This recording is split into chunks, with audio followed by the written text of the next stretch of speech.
Je vous le disais à l'entame de cette édition, nous recevons pour vous Amadoun Kassogué, un des acteurs principaux du long métrage à succès Sia, le rêve du python. Bonjour Monsieur Kassogué. Bonjour. Merci d'être là avec nous.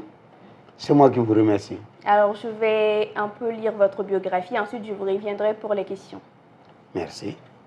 Sortant de l'Institut national des arts INA de Bamako, Amadoun Kassogué est un grand nom de la scène cinématographique et théâtrale malienne et africaine. Après l'INA où il sort major de sa promotion en 1980, il joue dans une dizaine de célèbres pièces de théâtre comme La fable du cloître des cimetières de Kaya Makele et Antigone de Jean Anouilh. Amadoun Kassogué fait ses premiers pas dans le cinéma à travers le film Sia, le rêve du python de Dani Kouyaté, dans lequel il interprète le rôle de Kerfa le fou. Un rôle qui le relève davantage au monde du 7e art et lui permet d'être sélectionné dans de nombreux films comme Les aventures de Seko de Habib Dambélé et Bamako de Abderrahmane Sissako. Aujourd'hui, Amadoun collabore avec des grandes compagnies comme le Théâtre Spirale de Suisse et le Théâtre de Mexico au Mexique. Il crée en 2020 l'espace culturel Kassogué-la à Bamako. Bonjour, Monsieur Kassogué. Bonjour. Alors, pouvez-vous nous présenter l'espace culturel Kassogué-la et nous dire les motivations derrière cette initiative? Et l'espace culturel Kassogué-la est parti d'un sentiment d'amertume que j'ai eu en perdant ma fille Aminata Kassogué qui faisait le conservatoire Bala-Fasségué. Elle était terminaliste et elle a fini avec l'Institut national des arts et elle a fait le concours d'entrée au conservatoire. Elle a réussi, elle était en terminale, elle faisait là la section danse. Donc, c'était une comédienne danseuse qui était très bien et qui allait prendre vraiment mes pas. Et c'est une fille que j'adorais beaucoup. Et je sais que c'est elle qui était un peu mon héritière en ce qui concerne la profession, parce qu'elle était tellement engagée dans ça. Mais malheureusement, elle a été victime d'une maladie et qui ne l'a pas laissé terminer ses ambitions. Donc elle est décédée et quand elle est décédée, en souvenir de l'âme de cette fille qui était ma fille chérie et qui était mon héritière en ce qui concerne la culture, j'ai voulu créer un espace culturel dédié à elle. D'accord.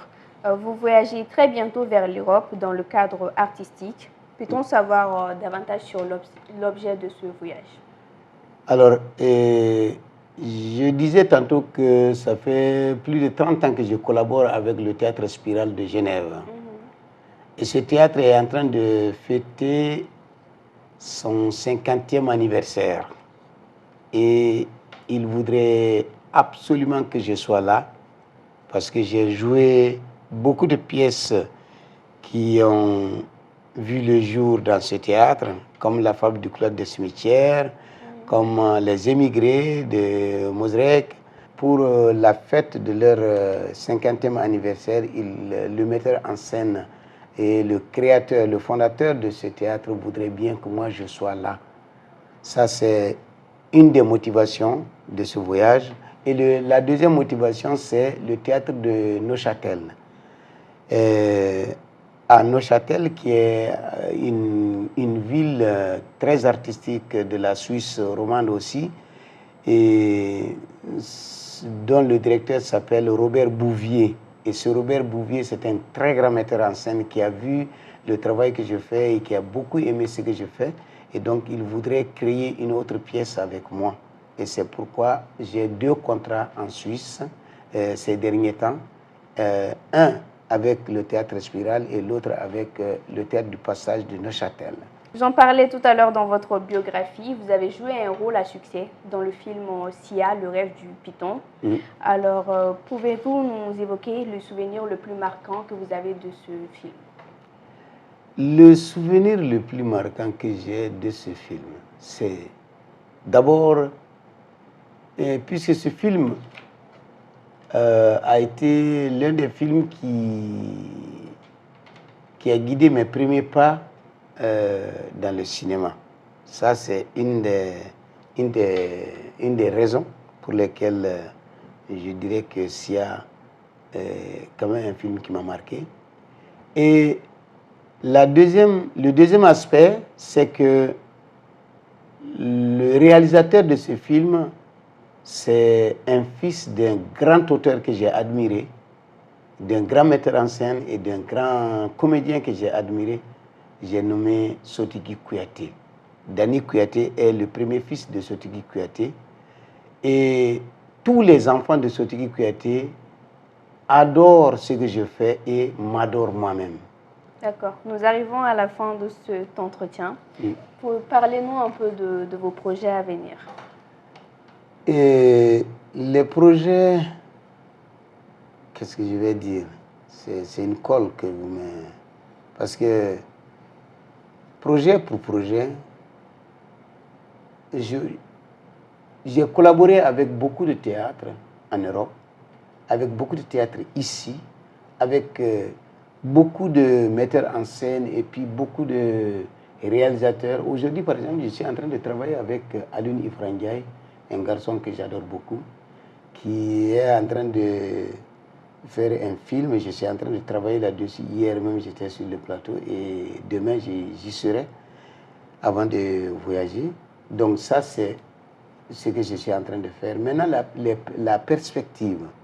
Et je voudrais que ce centre Kasogé-là soit un espace dont les portes sont ouvertes à tous les créateurs, à tous les comédiens, à tous les réalisateurs.